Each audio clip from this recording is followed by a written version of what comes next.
The reason why divine guidance exists because there is already a set of criteria of what you're going to learn from the things that occur.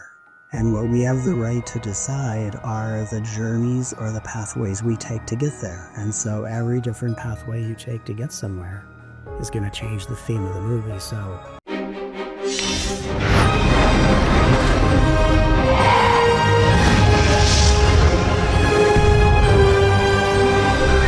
welcome to Far Out with Faust, everybody. I am Faust Chicho, and I'm excited and honored and delighted to be joined by Matt and Joy Kahn. Let me tell you about these two incredible souls and what they've been up to. Matt and Joy are best-selling authors, intuitive coaches, and speakers. They work together to help people release emotional patterns, fall in love with their lives, and experience vibrant health while developing sacred connections and relationships.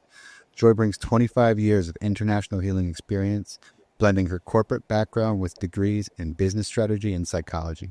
Matt's teachings have reached over 22 million YouTube views. He's been around a long time. We met a couple years ago. His books are critically acclaimed. Whatever Arises, Love That, and All for Love. They've been translated in many languages. Matt and Joy also created a Mastering the Brain Game and Mind Shift, which is a transformational coach training program now being taught in over 10 countries. They are an inspiration. They're coaches, they're healers, they're mentors, and they're business leaders. It is a great honor to introduce you. Thank you so much for beaming in, you two. Yeah, it's wonderful to be here. thanks for having us. Absolutely. So, Matt, as I mentioned when we were speaking before, when I first heard you speak, Yeah. you know, the awakening that you had and kind of everything that came online for you was pretty remarkable. So just to give my listeners a chance who may not be familiar with your work and what you've been up to, can you give them a little background on how you came into this? Sure. I have always been intrigued and excited by the mysteries of the universe. I was raised in a Jewish family, and I think my first spiritual experience was just, not feeling a great connection to that material, but just feeling like, this feels like a door to something deeper, and always looking at life. And I was always a kid who curiously would want to, push on walls to see if there were secret doors hidden, like some sort of Scooby-Doo episode. And when I discovered spirituality, and my parents had read some books, and so my deep burning questions could lead to some interesting conversations with my parents. They'd always have these spiritual one-liners to tell me, and it just led me into this deep interest.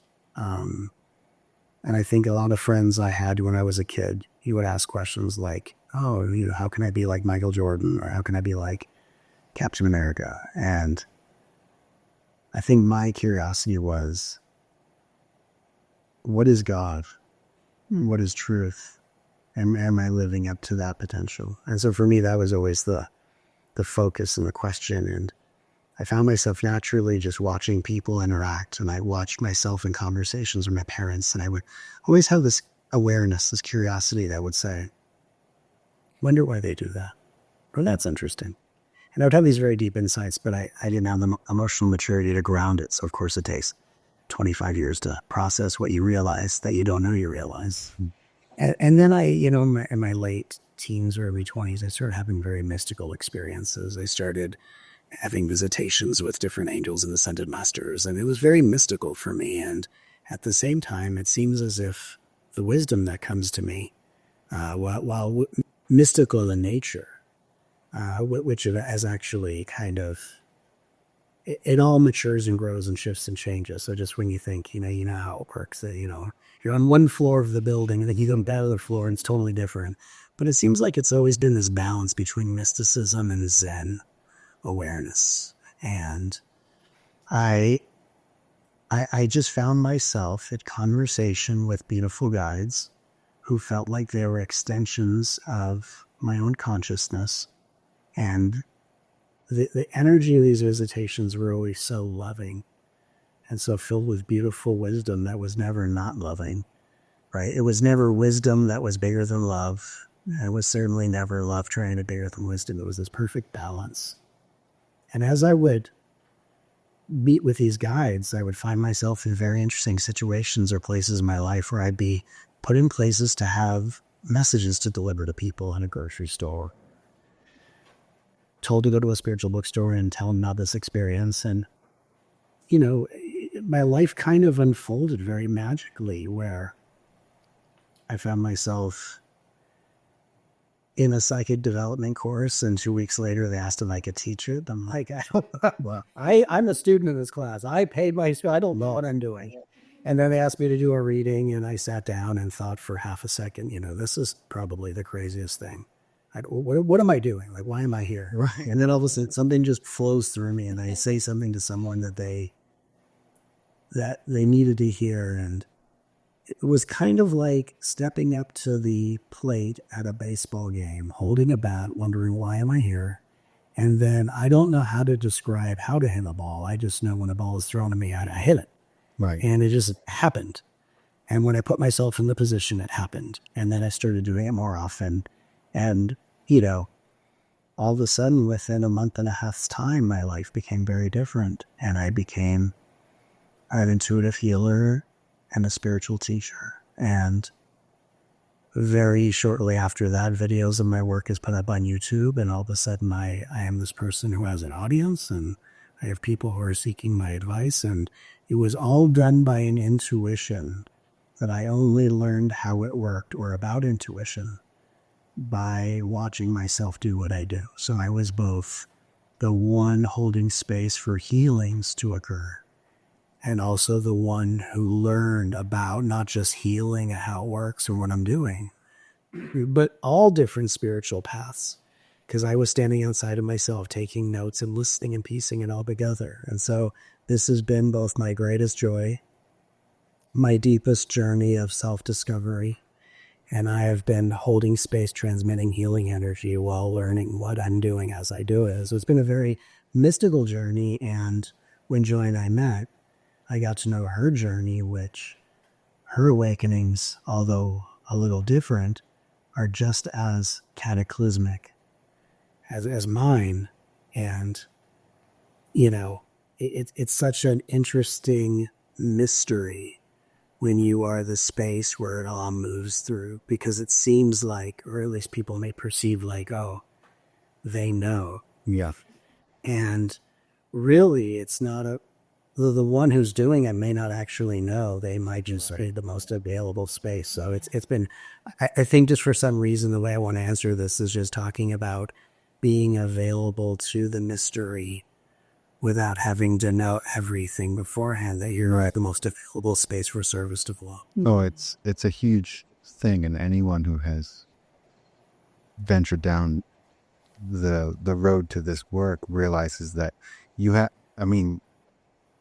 to be really comfortable not knowing, because what's going to come through precedes, you know, your mental acuity and your thought, and it comes from a different place. And people don't realize that, you know, when a channel or a psychic is doing what they're doing, they honestly have no idea. Well, if they're real, you know, if they're legitimate, they really have no idea what is coming, what they're going to say. You know, that comes to them. You have to be comfortable with not knowing. But so I understand exactly what you're saying. And it's a blessing to be able to do that. And I feel like that's where our intuition, everyone has access to that.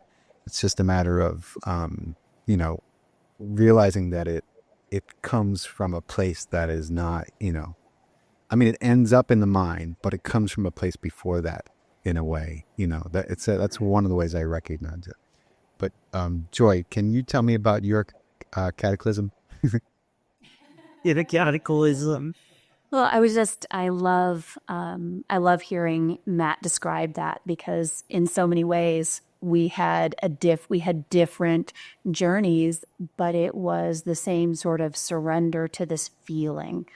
It wasn't that we knew what was happening. For me, I found myself at 5 years old in a church with an uncle. I grew up in a family that didn't go to church. So while you had this upbringing with this, structure to at least exposure to religion, I didn't have any of that other than every once in a while when my uncle was in town and he would take us to church. And I remember at 5 feeling this feeling that was bigger than me.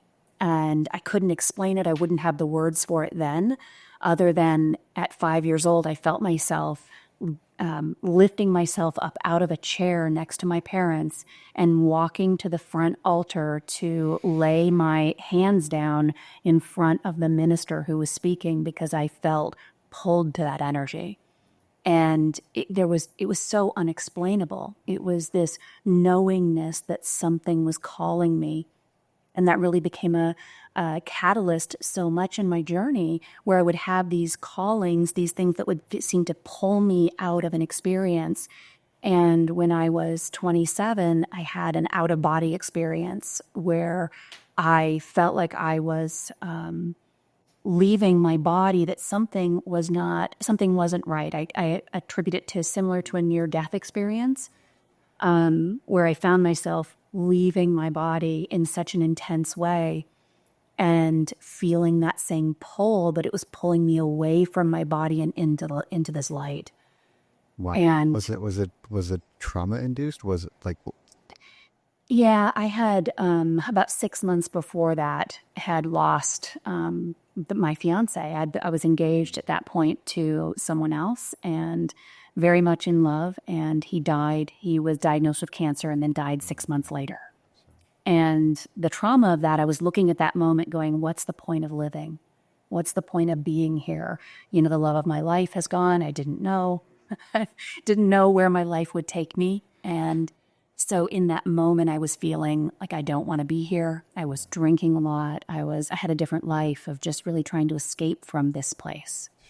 And, I'd always felt like I didn't belong, and I was always chasing that something that was bigger than me. And I wanted to go home.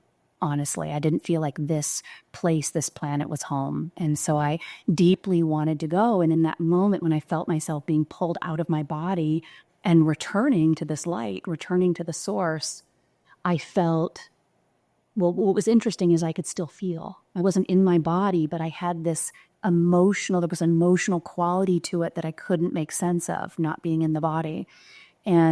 But I felt this peace and ease and this release of this, I could stay here forever. I don't need to go back. And feeling that light pull me closer and closer. And as it did, I started to understand my life better. And there was this sensation of, do you want to go back? Do you want to see what's here for you? You got through the hard part. Do you want to see the good part? And it makes me emotional now thinking about it, because I really didn't know. I had spent my life filled with so much pain and longing. And it was in that moment when I came back to the body so abruptly that I devoted myself to service and understanding how to bring that back into this world and to help people feel the love that I had felt while being here, and feel that sensation of there's a reason we're here. There is meaning to this place. And I believe it's our job to find out what that meaning is. And I've devoted my life to understanding that meaning and sharing it with others. That's beautiful. What you said made me emotional too, because my older brother passed away just a few years ago. And he kind of had this incredible moment of lucidity after being weeks unconscious. And he sat up, and like my parents everyone was very excited. I'd happened to be when I was visiting and sitting with him, praying with him, and sending him energy. I'd finally gotten to the hospital, and he was asleep the whole time. I put an art crystal around his neck when I got there, and he was never even conscious of it, but for the rest of the time he was on this earth, he had a hand on it. He just kept a hand on it there. But he said while he was lucid, he said, I just want to go home. And I heard that, and I knew what he meant, but my parents heard that. of course, they didn't hear what he was truly saying. They thought he wanted to get home so he could be comfortable back. They were excited because they thought, okay, wait, he's turned a corner. Maybe we're going to be able to bring him home. We'd get out of the hospital. But when you said those words, it just brought me right back to when he said that. And I understood what he meant. So, but thank you for sharing what's true. Yeah, it's beautiful. I thank you for coming back. Yeah. I, for one, am very grateful. Me too. Yeah. I just had Aaron Abke on my show. I know you've heard of Aaron, and incredible guy, and we talked a lot about the Christian conception of God, which I grew up Catholic, altar boy, 12 years in these schools. My favorite part was singing in the choir on occasion because it got me out of class. You also teach that that the outcome of everything has been worked out ahead of time in a real way. And, that and reconciling that with free will is a very tough concept that a lot of people, a lot of movies, we struggle with it because I think that there's a paradox there that is hard to understand as a human being. But I would love for you to share your thoughts about that and what you teach about it. Absolutely. I really love this question. I've seen Aaron's work. I haven't had a chance to meet him, but I'm honored by the work he's doing. But as far as things being worked out in free will, if we think of it like a GPS, the locations of where you're going in each stage of your journey already exist. So it's not like we would say, hey, let's go to lunch. Well, I got to go create the restaurant first. Right. They're already existing. What we're deciding is what roads and pathways we're going to carve to get there. And so free will is, there are certain experiences you're meant to have. That's why deja vu exists. That's why intuition exists. That's why there are these senses of, I am where I'm supposed to be, or I feel like I need to be over here for whatever reason. The reason why divine guidance exists because there is already a set of criteria of what you're going to learn from the things that occur.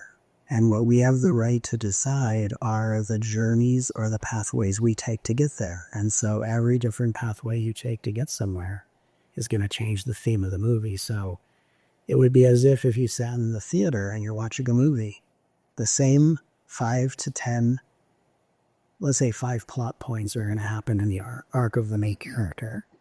But depending on what seat you sit on in the theater or how you view it, which each view and awareness represents a different pathway, is going to change not what happens, but the theme of the movie.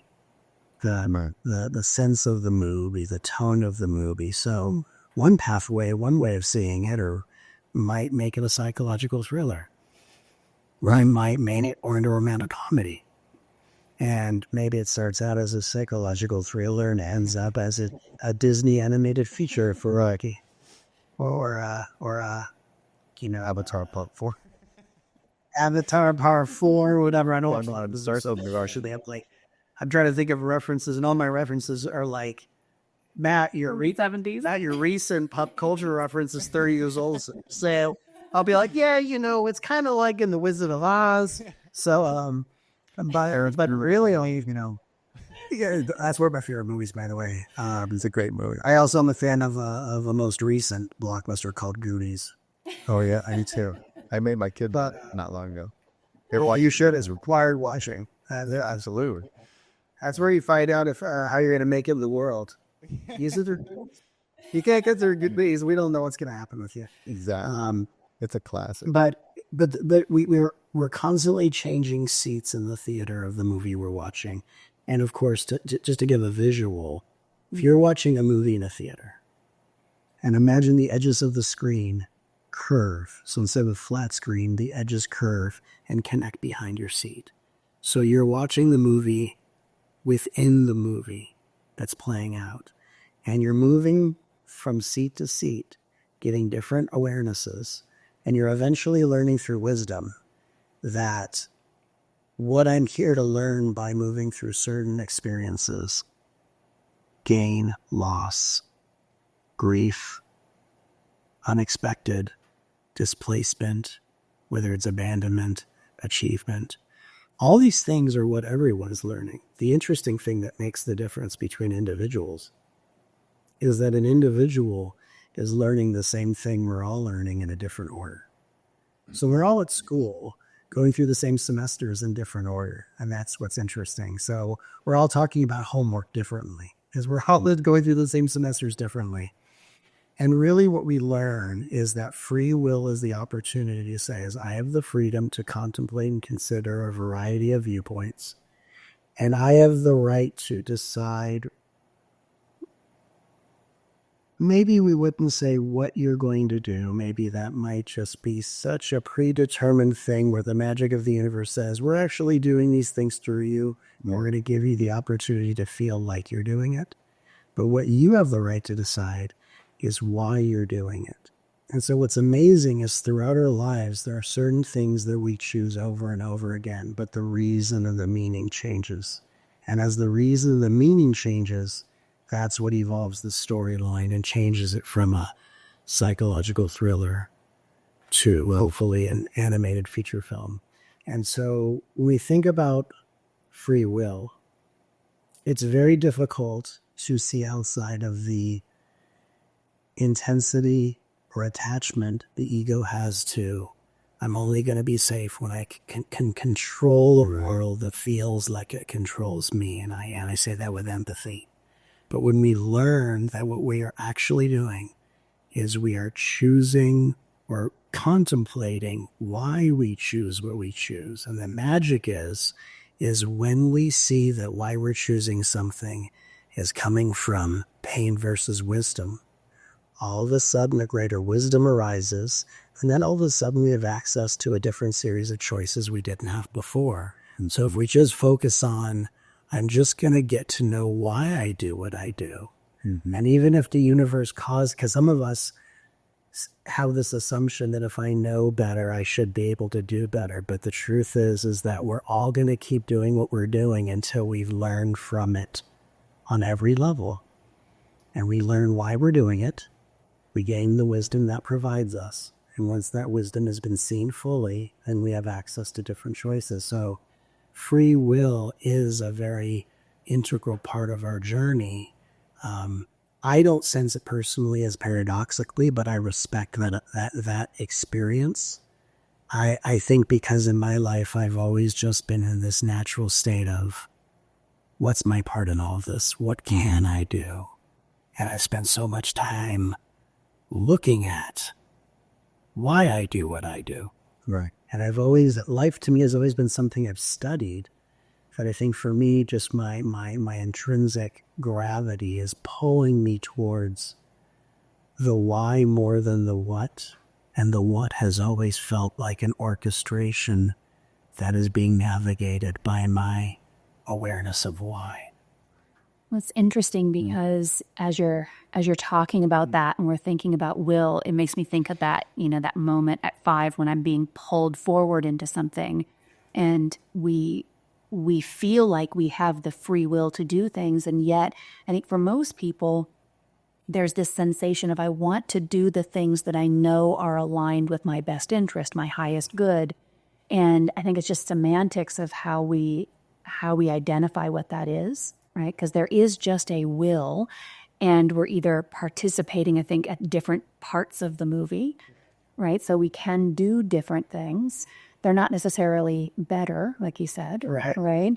But they're just different experiences we're having, and we feel the feeling of being with the divine, and I think identify that as the highest choice, right? Because we're not we're not resistant to the idea that what we're doing is the ideal choice for us. And I think ultimately anything that we do is the ideal choice. Right. And the divine is moving through us no matter what we're doing, all of its will, but there is this illusion that somehow I'm choosing which thing I'll do this time.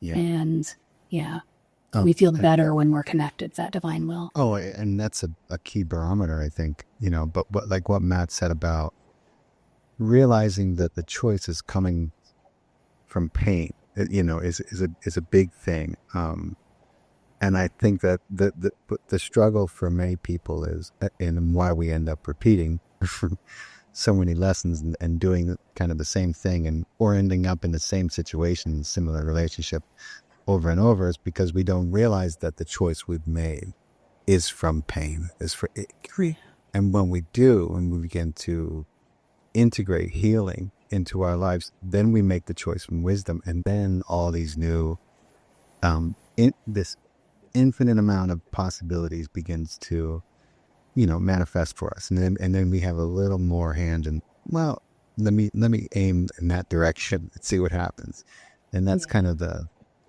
beauty of it. But it reminds me of what Neil Donald Walsh wrote when he asked God. It was like, do we have free will? And God was like, yeah.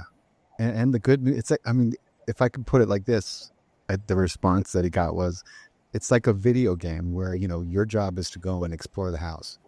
You can take any door, pick any door you want, go any route you want. He said, but the house is the house. So, you have absolutely free will. Everyone in the universe does. But there's only, X amount of ways you can go through this game. And inevitably, that's the part of the creative fabric of the universe. So you can't really go wrong, And I just thought that was a great answer. But I wanted to talk, you have an incredible view of judgment. And it's like, I love it because it's very Buddhist in a lot of ways. And I thought, if you could share a little bit about, what judgment signifies to you and what message is it trying to give us? Well, I think there was a curiosity in my life when I would interact with people, because throughout my life, growing up when I was very young, it was just a very emotional experience of, I don't like feeling judged by people. And of course, when I was really young, it was, how can I be perfect so that I'm immune to judgment? And, you learn from that. Learn from that a little quickly. But I don't know what age it was when I started seeing this, but I would experience people judge me. And in the middle of the judgment, it would almost be like I committed to feeling like they're seeing me wrongly. They're hurting me. How could they be doing this to me? It was as if I was so attached to that, to being the victim of their judgment. And I was holding so tightly that something in the middle of their judgment released in me. And I just started to see from what I would say a clear view. A seeing where there wasn't a separate seer being benefited or confined by anything around it. It was just seeing from a place of pure awareness. And as they were judging me, and I'm in my body, but it's also like the eye disappeared. In this awareness, I had this sense of, I think they're reading from a script and giving me a chance to experience how someone else treated them. So it was as if in the middle of being judged, I was able somehow to sense that I am feeling in my body the way someone else mistreated them. And it took many years of maturity into adulthood, not to see that, but to be able to respond to that without being afraid. I remember the first time I said to someone, I'm sorry someone else treated you that way. And they said, what do you mean? I said, I feel as if the way you just talked to me was giving me a first-person experience of how you've been judged by others. And if that's the case, I'm sorry. And may that be healed in you. And it was one of the scariest things I've ever said, because I thought, God, I'm going to seem like the craziest man to do. And then that space of awareness opened up in the moment and became presence. Wow. And I all of a sudden realized, in the video game we're talking about of life, oh, I don't have to respond as if what people are saying is about me. I can respond from the place of awareness that says, whoever speaks is who they're speaking about. And that became a life-changing awareness, that anyone who speaks is what they're or who they're speaking about. So, for example, right now I'm speaking. I'm saying these things, we're speaking. Both of us have spent a good amount of our lives focused on divinity. So, of course, when we speak, that's what's going to be reflected. If someone has spent their life separate from divinity and enduring the pain that they're processing, what they say is who they're speaking about. And so it became this experience. And I love to hear how judgment, because I love how Joy shares about this as well. It just became this, I never realized I had the ability to see it differently. I never realized, like if someone judged me, I by default had to become the character being judged. And then I was on trial, and I had to win the case and clear the charges in this imaginary courtroom. But all of a sudden I realized, it's okay that they're making this about me, but what if who is speaking is who they're speaking about? And what if that's what I respond to? What if I respond to being put in the position to replay their past because that's where their consciousness is stuck? And what if I actually just speak from the wisdom instead of from the pain? And I never knew I had the right to do it until it started spontaneously happening. And that for me was life-changing. How did that dude react when you said that to him? There was a pause, there was a silence, and, most people would call it an awkward pause. Yeah. And I just stood there and looked at them. And they said, I don't know what I'm supposed to do with that. And they said, well, Yeah. I'm sure you'll know when the time's right. And they just looked at it and they said, I gotta go. Have a wonderful day. It just became like that kind of like, Yeah. pick up my bag, what just happened? Oh my God. And how do I get out of this moment? This is awkward. And all of a sudden, I wasn't the one in the awkward with them. And I realized what was awkward for them was facing the brightness of their own wisdom. Yeah. And what I had spent most of my life doing is basking in that wisdom. I just had a tendency to take on the views of others and beg for them to free me. And then I realized I actually could free myself by speaking to the pain instead of taking on the role of their pain. And for me, that was a remarkable shift. Yeah. And you're giving that person a gift. And in a very real way, you're bringing something to their awareness that maybe, just maybe, they didn't realize was affecting the way they live their lives. Like, Joy, I want to hear what you're going to say, but like two seconds remind me of the story I was doing. I was in college. I was a theater major, and I had found something that at least people seemed to think I was good at it anyway. And I was putting together the set for one of the plays that I was working on. And one of the women I was working with, young college student I was working with, she dropped something on my head.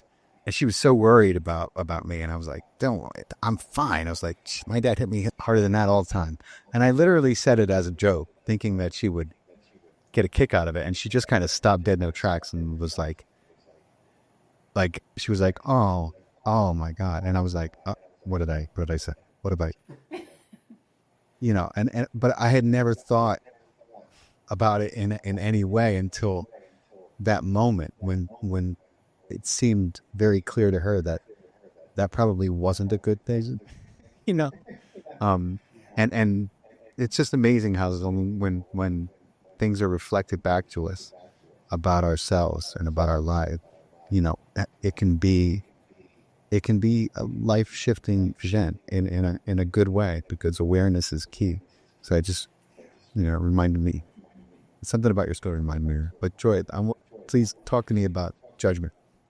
Well, I love that because it's, for me, my experience of becoming aware of judgment was very much a similar experience of learning about interruption.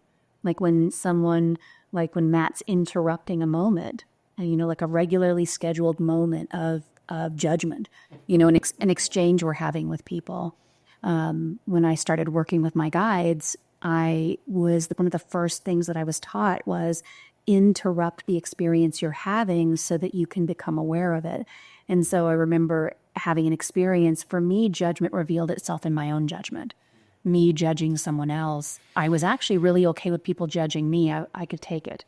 And I was over aware of my own behavior. I was an extreme rescuer and very much taking more responsibility than was mine. So I was always watching my behavior, trying to control my behavior.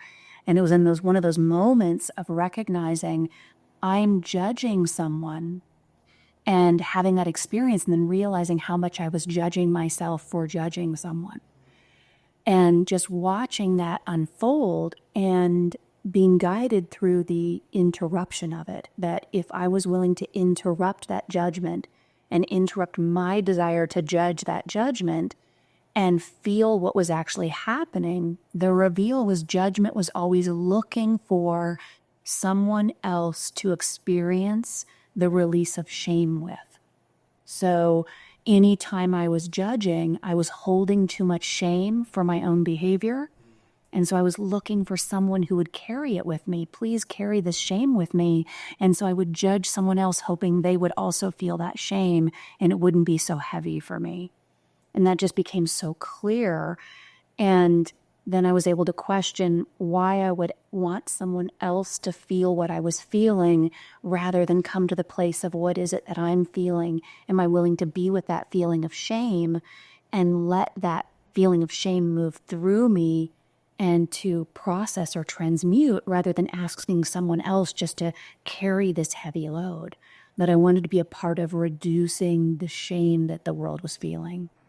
And so judgment became a doorway to the healing of this deep shame that feels like is carried by the planet. Everyone is holding on to, maybe the shame of our upbringing, the shame of where we came from, our parents. For me, the shame of not fulfilling my purpose the way that I wanted to, or the shame of not being liked or being one of the weird kids in school, right? Right, of not being, chosen as the most popular girl in school, or the boy doesn't choose, you name it. There was a list of things that I had that I could define my shame by.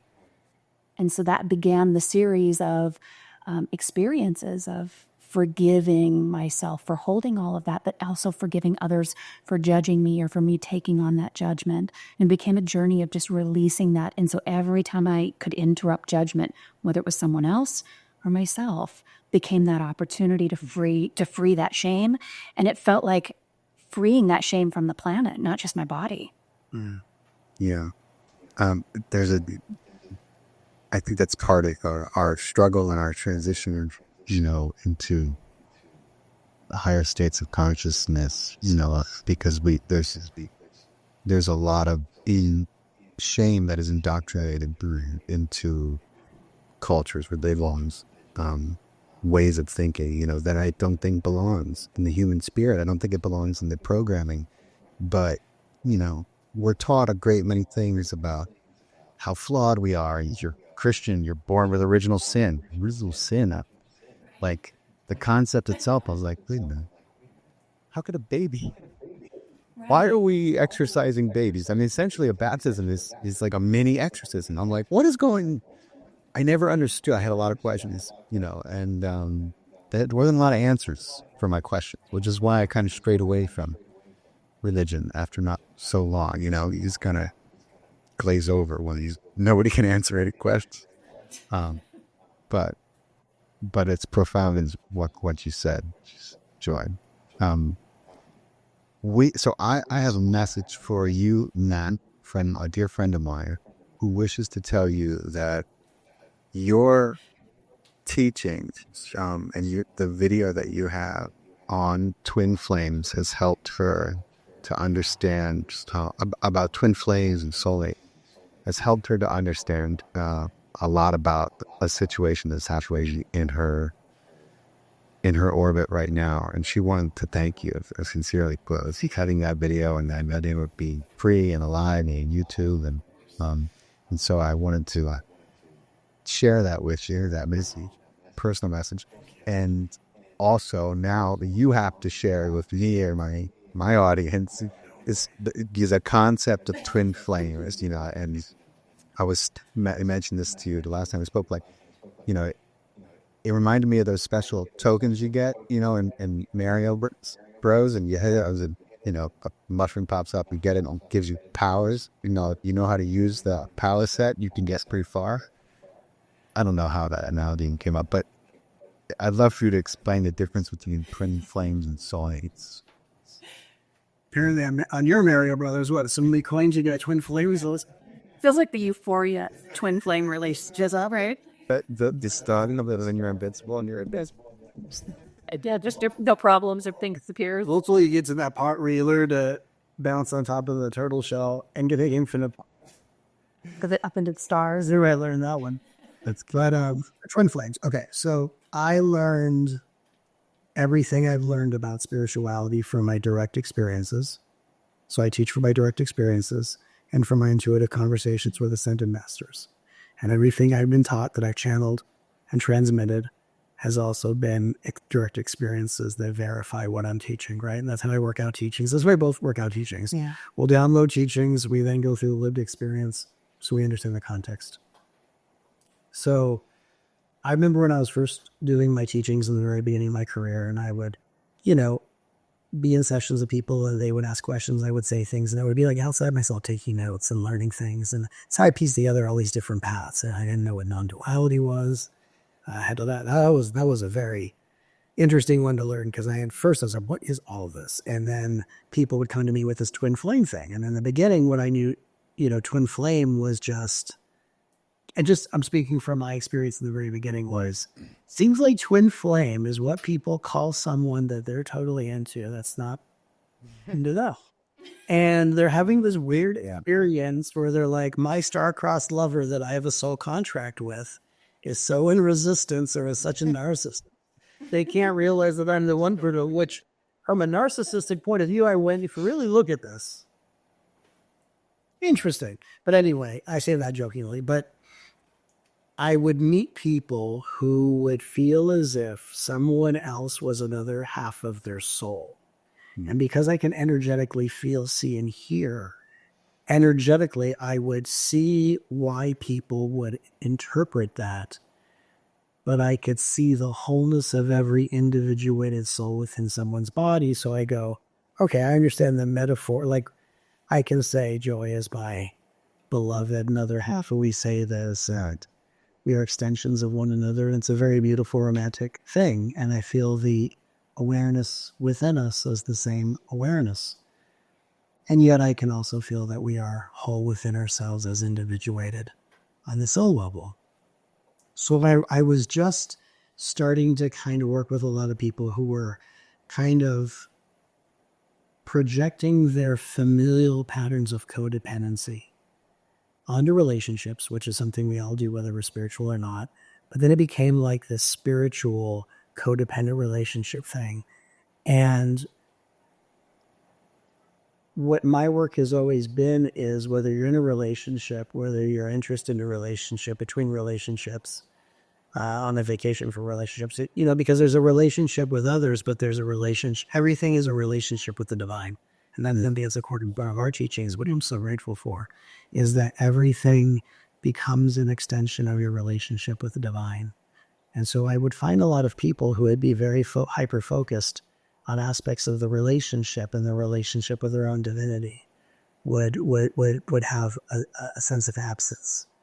And so I just found the intuitive guidance to let's reconnect with our own divinity, let's find wholeness within ourselves, and let's see why we keep projecting our unhealed pain onto the outside world, or at least creating an opening to play these characters where we're all excited to be in relationships. When we're energetically sensitive, we want to connect heart to heart, which is, of course, an incredibly gorgeous thing.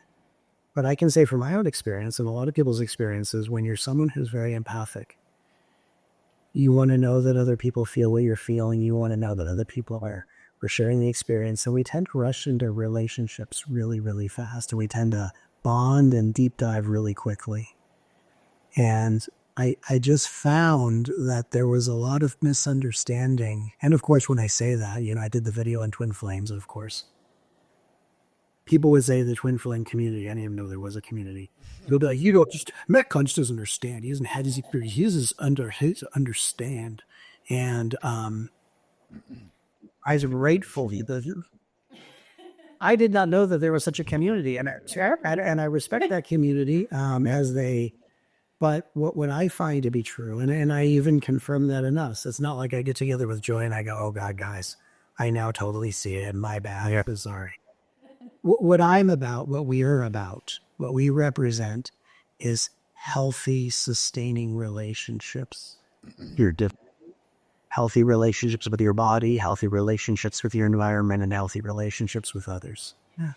And I just find that people who have glommed onto this phrase twin flame are either waiting for someone to see the light, which has a very codependent flavor to it, or two people are in a relationship and they're in the relationship to do deep spiritual work, but the relationship is basically a whole lot of processing and triggering one another.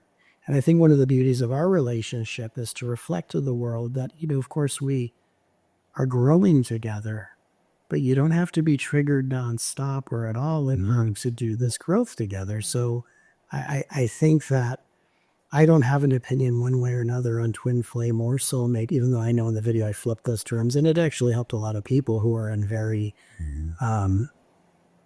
toxic, one-sided relationships and in a lot of pain, which I'm grateful to be helping. And I think just from the wisdom I have right now and the maturity that is here, I would just say, whether people want to call it a twin flame or a soulmate, my only assessment is hoping and intending for people to be in the healthiest, most reciprocal relationships, and a relationship that is not imbalanced. Like, for example, relationships. There's sometimes relationships that are very physically hot and spicy, and then are very equally emotionally conflicting and adversarial. And then there are relationships that are very comfortable that aren't as romantically engaging. So I think when you start to find in yourself that right balance, and you find the relationships that honors that balance, it's equally romantic and comfortable. One doesn't supersede the other, just like we have bonds and we do grow together, but it's not one overcompensated for the other. So I think really relationships are about balance. And I think the best thing that I would love to say to anyone watching this is to take a look at your relationships. And are you in a relationship with the potential version you hope someone to be? Or is who they are right now? Let's say they never changed for the rest of their life. Is this the person that you say, doesn't match a single criteria on my wish list? And gosh darn it, if that's not the person for me for whatever reason. That's how love is. So are we in relationship with who someone could be, who we both might be, or are we in relationship with what is right now? Because that's the only place where a true relationship with divinity, with others, with environment, with body, truly flourishes in consciousness. And my only stake in the game, and I think for both of us, is just representing healthy relationship based on the truth of what is right now. You know, it's interesting about that. I was thinking about what you said about the, getting the star in the gaming, right? And I think that's one of the pieces, and there's a confusion about that intensity, and it's something you and I've talked about a lot, where I think the twin flame and even the soulmate concept comes from that desire for that moment where you can feel that intensity without having to think about all those things you just said. Right. Without, just going, oh, this is to have that feeling of the one, to have that confidence of knowing, kind of going back to the conversation we had earlier about will, knowing this is the one for me. I don't have to trust myself or trust the red flags. I don't have to worry about any of those things. I don't have to make those decisions. And then there becomes a desire. Well, what's the difference between that lust and that desire and the feeling we had? We talked a lot on podcasts about how we met and we dropped in and there was a knowingness. And that was very real. And to me, that's like hitting the star, right? You just go, oh, because together we do have this incredible focused passion. Yes. We can. And I think a lot of people know intuitively this exists. It does. And they want it so badly that they interpret that passion that they feel, even if it's missing some of those other pieces, as that because they want it so much. And they're in a place where they haven't learned to not yet give their power over to others, right? So they're giving the power to a relationship rather than taking the time to continue to fill yourself with the wholeness of your own power. Right. And we met in a place where we were already we already had the power. And so we powered up together. Right. We're not using the other person to get more power. She was using my coins. I was using her coins. We just powered up together. And also, just to add this part, is a star-crossed spiritual connection is not going to free anyone of the fear of loss or the inevitability of grief. And I think that as we mature in consciousness, we realize that, yes, we're always one. Yes, the people that have perished from this planet are on the other side. We're always connected. But what comes also does go. Yeah. And I think that at a certain point of making peace with grief and overcoming our fear of loss, it doesn't mean we're not afraid of loss. It means we respect loss to the equal degree that we value or are validated by gain. And in a way, when we make real peace with loss and we embrace the impermanent nature of reality, the excitement is, I don't know how much time we have together, so let's make every moment matter. And so then a fear of loss becomes an excitement to be present with the gift we have at coming together. And for both of us, we wake up each day like it's a brand new lifetime, and we live each day like it's its own incarnation. I only have one day to be myself. I only have one day with my beloved wife, and I allow each day to be a different incarnation where I am making the most of what's been given to both of us. And I think that, that doesn't absolve you of the fear of loss. It helps you respect loss equal to our desire for gain. I love that. Yeah. I feel like many people are in relationships where their intention is to grow. And, what usually happens, because we're like tuning forks. If one person is on a path and the other person is determined to stay where they are, oftentimes the resonance will fall out. And those, in an ideal situation, they go their separate ways, both having learned from each other. But we have this thing in our society where we measure the success of a relationship on the length that it lasts instead of the amount of growth and opportunity that it presents. And again, it's, I think, in part due to the fear-based, belief systems that we're kind of indoctrinated with, and scarcity and all this, because marriage becomes a source of security. So the longer it is, obviously, the better. But, I think that things can be true at the same time. I think that we get in relationships and we hope, we see the potential when we hope, but at the same time, you have to live and continue to water your seeds. We're not going to force anyone to water their own. So things have a natural way of playing out with that information. And most of the time, relationships grow when, a rising tide. What's that expression about a rising tide? It Lifts all ships. lifts all ships. Yeah. So when one person is doing the work, it often affects everyone around them in one way or another. So it's just, it's interesting. It's like the game, right? It's all the different. Interesting when you said that about the potential. It just reminds me of kind of a metaphor is, so people get in a relationship, they go, I see the potential.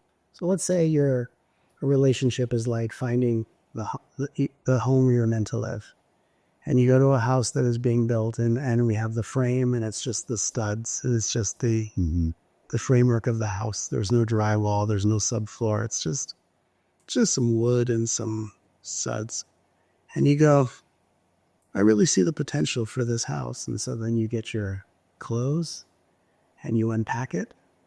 And then you wonder why it's uncomfortable living on wood and pretty drafty here, if I'm really being honest. And there's really no windows and there's no roof. And it's because you moved in to something where you saw the potential, but that potential wasn't realized and ready for you to turn that frame into a home. And so I think when we have to really take a step back and go, if I can overcome my fear of aloneness, my fear that there's no one out there for me, we're not looking for potential. Like if you're going to go to Faust, if you're going to go to an award gala where they're going to give you some award for being the world's greatest podcaster, which we know is absolutely, cabinet. Yeah. And let's say you need to find a suit for this gathering and you can't find a suit anywhere, but then you go to this fabric store and you find this yard of glittery fabric and you go, I see the potential for this to be a cool outfit. And so you wrap yourself in this fabric and you show up at the event. It may not be what you envisioned it to be. And you're like, but the potential is so there, right? But someone has to first sew it and make it to do it. So I think it's really important to wake up out of, we're not looking for potential. We're looking for what already is. Yeah. And I think the weakness that we have to heal in ourselves is I don't know how to, or we look for the potential in others to heal how hurt we've been by other people overlooking our potential. People didn't give me a chance, or I wish I was given more chances. So let me give this person a chance. I'm on a first date. I know this is not the one. It's my intuition, but I think it's a judgment. Just give them a chance. Sure, they're holding a butcher knife. Maybe they came from work. Sure, the things are covered in blood. They may have come from a Halloween party. How do we know? And we actually nurture a potential because of the wounds of how much our potential we feel has been overlooked. And that becomes relationships that begin as a result of projection, which goes back to, are we making choices from a place of wisdom or from a source of pain? Yeah. That's, I love the metaphor you used.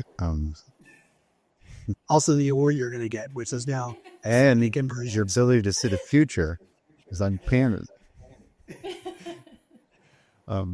So I think many of my listeners will I identify with what you essentially sum up as the idea of spiritual purgatory. And that me and Aaron talking about this is linked to this notion of purgatory being a place, not far from hell, maybe a few floors up.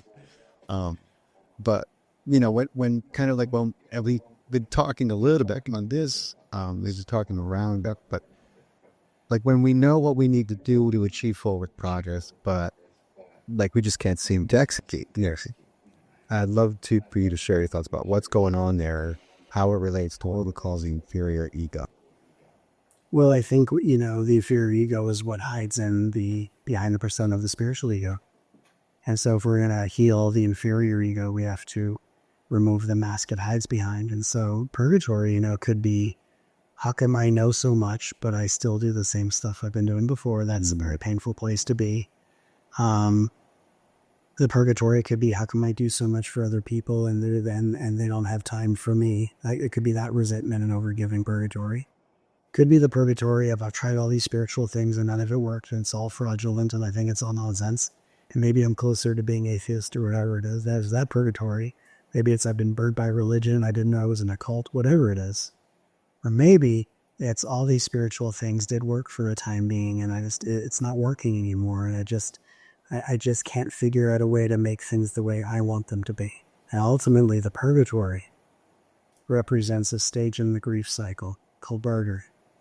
And bartering is when we are in a state of negotiation. And spirituality in so many ways is so beautiful, it's so wonderful, there's so many gifts. And also the ego can co-opt it into a stage of bartering that says, what do I need to do to make this happen? How can I blame myself for this? What past life did I abuse my power? How many villages do I burn down in past life that I have to repent for?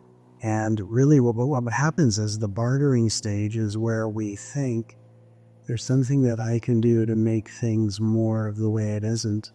And what it is the grief of maybe the way I think things would be, or the way I perceive it to be, has been a fantasy where my ego has found its only source of safety. And maybe the reason I constantly need to find a sense of safety is because I live in some sort of fantasy. And the spiritual journey can be a place of great wisdom. It can also be a place of tremendous fantasy. And what happens is when we're in what you're calling purgatory, is we're actually moving out of the bartering. And sometimes that can amplify the depression, which is another stage of grief. But what we're doing is we're grieving the fantasy of self that we confused with the reality witnessing behind it or within it. And we are grieving what isn't, we're grieving what may not be, and we're grieving what was that seems to be slipping away. And we are grieving the death of the fantasy life, the fantasy self, or what we couldn't achieve, or what we had but we lost. And it's all a process of grieving our attachment to a fantasy we hide in, so that we can be reborn in a new dimension called reality. And sometimes the spiritual journey is just the best place, not only to gain the wisdom of sneak previewing who you'll become as you make your way through it, but it also gives you the necessary room and ingredients for the most epic crash and burn scenario. And so the purgatory is, I'm in some degree of crash and burn. I haven't seen that this is actually purposeful. And I haven't seen that the crash and burn is just waking me up out of a fantasy so I can be in a relationship with reality, or what is. And what is begins with things are not right now the way I want them to be. I don't know if things will be the way I hope them to be. But my greatest fulfillment is in being vulnerable, open, and connected within myself, and allowing that to be enough, instead of trying to control a fantasy where the mantra of the fantasy is, this is never enough, or it won't be enough until something that isn't somehow comes to be. So the purgatory is where we are processing an awakening by grieving an attachment to fantasy. But the reason it's called purgatory is because the fantasy is still trying to be the one navigating it. Yeah, I mean, ultimately, we're having the same conversation with different with different questions, right? It's I think that I'm supposed to be able to achieve something that I haven't achieved, but the reality of this life is it's all unfolding as it's going to be. And so purgatory is the time and space the divine gives us to really feel and understand that and fall in love with what's unfolding, because we are never missing anything. We're never not getting it done. We are getting it done. It's happening through us, and our suffering is in our mind thinking somehow I am not doing enough. And the divine says, well, let me give you some space here to understand that there's nothing more you could do to get it done.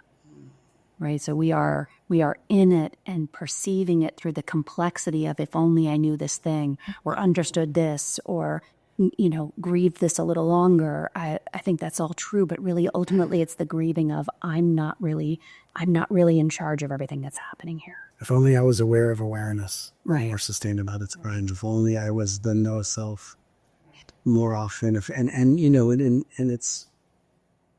It's an unraveling process. And the beautiful thing about what we represent and what we teach is that no matter where you are in purgatory, awakening, or the rebirth, there's nothing within any of us that is unable to be loved.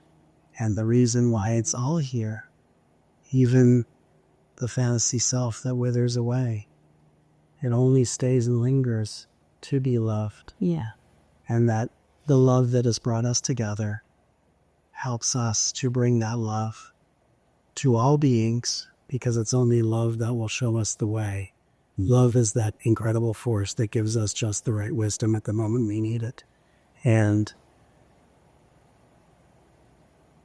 that's one of the things that is so, for me, awe-inspiring about this journey, even just sitting here witnessing, Michael Love would say such beautiful words, and is feeling how eloquently love can make everything right, even when it looks like everything is falling apart or that nothing has ever been right. And so it's with that great devotion that we bow in the presence of love and serve its holy word. Absolutely.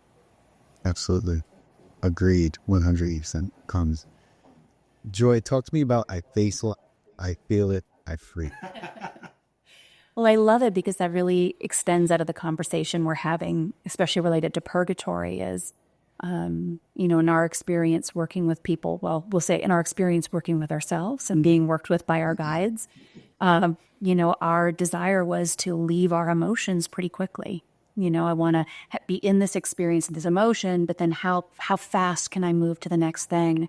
And so in honor of really falling in love or letting love be with us in each moment, face it, feel it, free it was something that dropped in that specific language for me many years ago, and is something we both teach, which is when I give my attention to what is, then there are moments then when what is an emotion that I need to face, and I need to be present with it. And so whatever that emotion is, whether it's something that I love or something that I wish that I could move through, I'm going to be here with it. So it's a commitment. Face it, feel it, free is a commitment to be with what is. And if what is needs to be seen first, that brings me to the moment, I face it. And if what's here in this moment is a feeling or a sensation that needs to be expressed, then I am here with it and I feel it. And when I do that, when I face it and I feel it, then I am not in denial of it. I'm not bypassing it. I'm completely here, anchored into the what is, no longer in purgatory, no longer suffering. I'm with it. And in the presence of it, it moves as all things do, by the law of action, by the law of momentum, by the law of just vibration itself. It moves. And so I can be the witness, just like I am of the witness of it, the facing it, the witness of the feeling it. I can be the witness of it freeing itself, and I don't need to grip it. And so it frees itself by moving through me and then becoming another experience. And then I can guide that experience by saying, well, what do I want to experience now? So it gives us more the ability to interrupt our natural fleeing of something to be with it, and then to be a co-creator of the experience. And it's a wonderful habit. and healthy habit to form, because what happens is we become habitual avoiders is those emotions and feelings, they don't just go away. They move their stores. They get stored in the body, most of the time. And, and it's funny because, if you ever spoken to someone who's kind of, for whatever reason, unloads on you, right? And then afterwards, I'm like, I feel so much better, and you're like, why have you been holding none of this? You obviously need, this is a key indicator you needed to move these emotions, and that's why you feel so much better. I don't feel so good now. But I'll be fine. The next time, remember that. And maybe don't hold all your for so long, because it's probably not of any benefit, But it's great and sage advice, and it's a wonderful mantra for people to remember. It's easy to remember. It's easy to try to habitually. I face it. I feel it. I free it. See what happens. We'll adopt that for a few days. See what changes in your life. To everyone who's listening and who may be looking for, a way to go about things that a little different. That's all I'm saying about that. But let's go far out. I know you guys live in Sedona, right? Sedona. So. And that's right, because I met that kind of in Sedona, but I didn't. You weren't living there back then. I don't. This is it's funny. I was listening to this intelligence officer. He has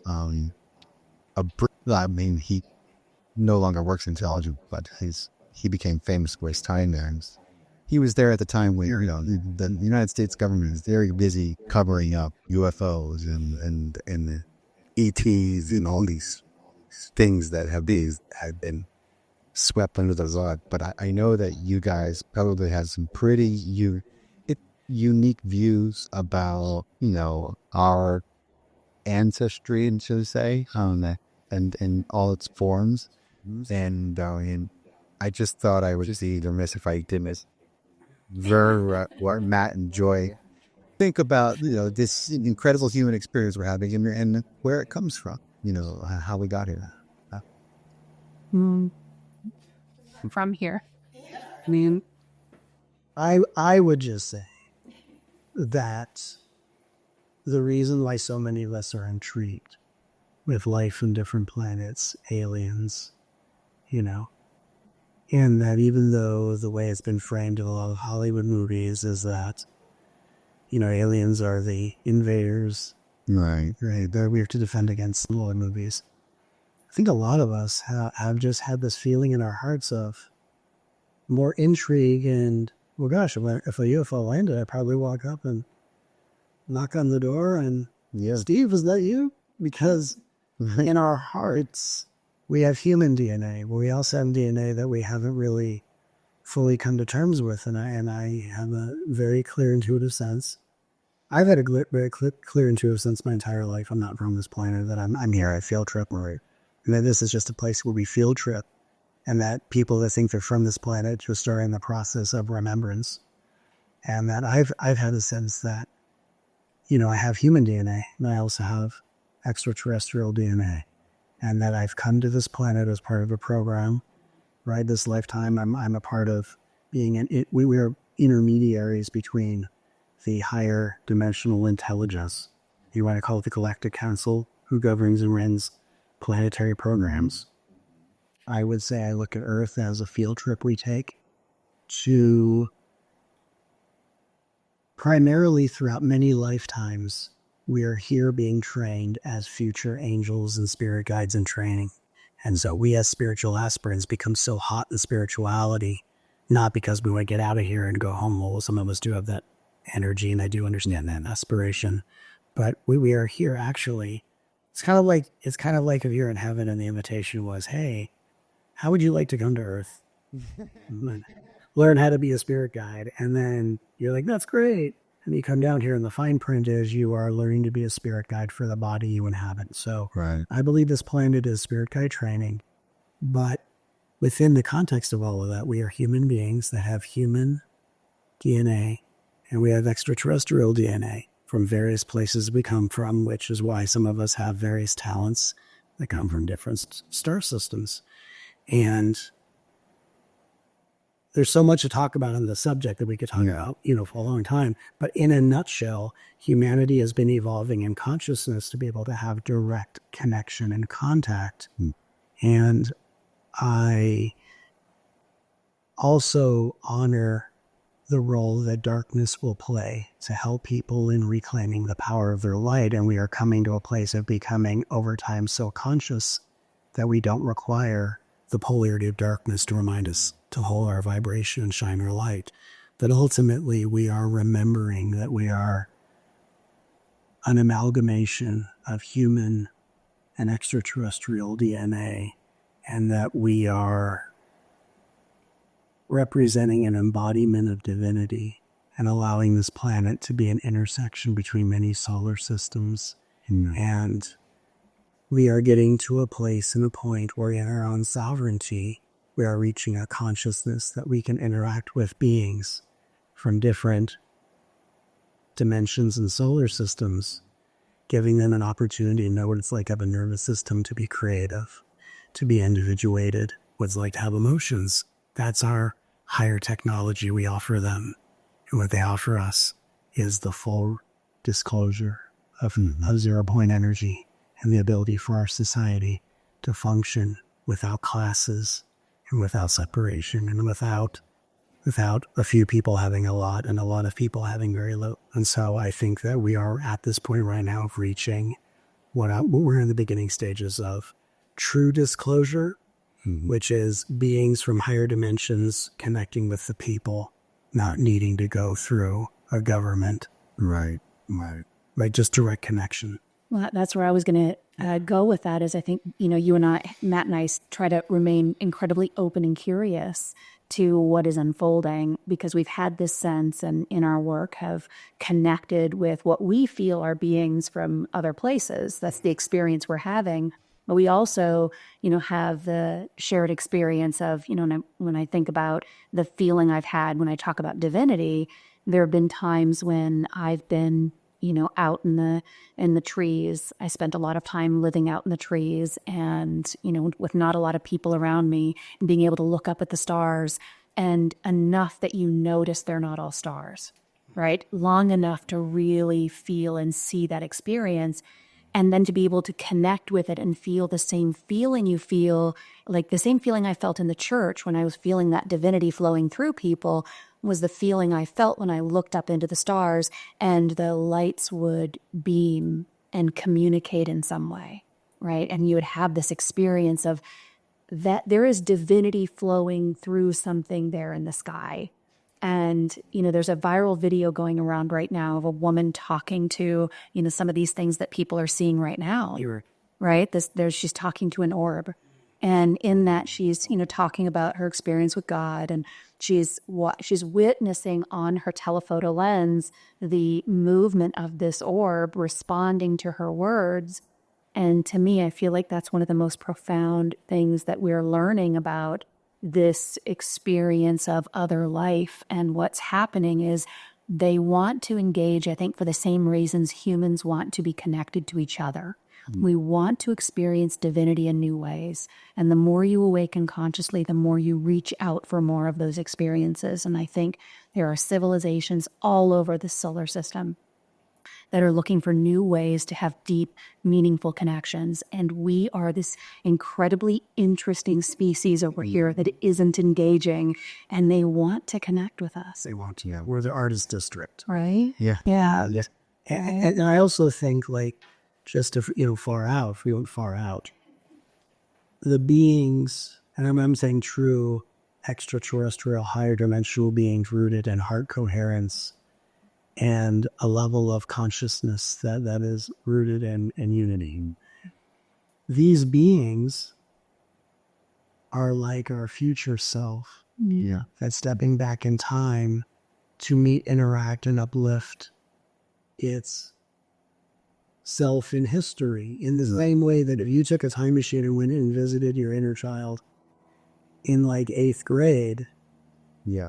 he might see you as a future traveler, or are you an ET?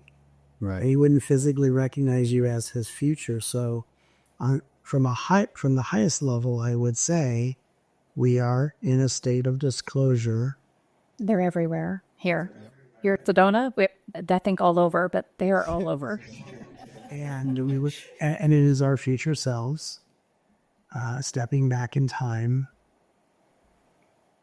We had, if you don't mind sharing, that download you got about the AI and how they're stepping back to affect the future. Remember that download you got? Yeah, it was, I loved what it was so beautiful. yeah, trying to remember it was coming through, but there was this sense that, we had lost a lot of our connection with who we are. And the download that was coming through was, in the future, we had gone so far into technology, we had leaned into technology to do everything for us, that we atrophied. And so we lost connection with an emotional state. We lost connection with the parts of us that, enable the reproduction of things we need through hormones. We weren't experiencing those emotional fluctuations.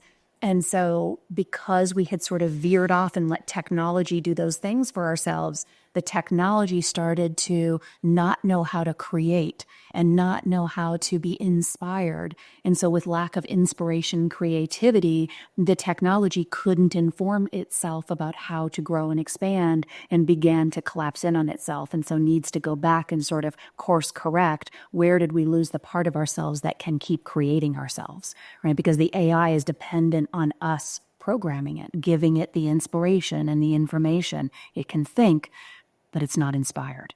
And that's the piece we haven't quite seen, that I think they're trying to tell us. At least that's the conversations we've been having. So it's like the extraterrestrials were like, this world is collapsing because of this atrophy. So we're going to time travel back into the past, which is our present, Interrupt it. and we're going to interrupt the you humans getting lost in AI, and of course Linking. and neuralinking and interrupting the potential of the nuclear hazard, so that could ripple forward and save that species. And so when that was a download that came through Joy, I just sat there and I went, wow, this life is so amazing. Yeah, it is.